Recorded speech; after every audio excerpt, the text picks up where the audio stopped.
Uni qayerga olib qochyapsiz? Uylanishga 25 yil qisqadirmay deb hozirdan topib qo'ydim. Kimdir ilintirib ketmasdan survoray bu yerdan. Nega bularga pul beryapsiz?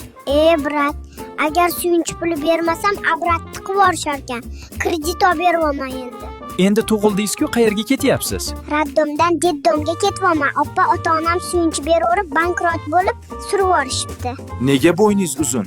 Vrach oldin mol doktori bo'lgan shekilli kalla bilan oyoqni farqiga bormaskan. Endi ahvolni qarang, xuddi jirafa. Kim bo'lib ishlaysiz? Men radomda nomer 1 hay-haychiman. 1 minut hay-hay deyishim $100. Faqat zakazga chiqaman. Nima bo'ldi? Oyim tug'ayotgan payt qattiq kuchanivordilar shekilli, raketa bo'lib uchib ketdim. Doktorlikdan tashqari biznesingiz bormi? Bemorlarga fitflyonta dori yozaman. Soqqali joyi u dorilarni faqat meni aptekamda sotadi. Xatingizni o'zingiz tushunasizmi? To'g'risini aytsam, xatimni o'zim ham tushunmayman, lekin aptekaga olib borsa dori berishmoqda. Bemorga qisqa vaqtda borgan kuningiz? 10 sekundda borganmiz.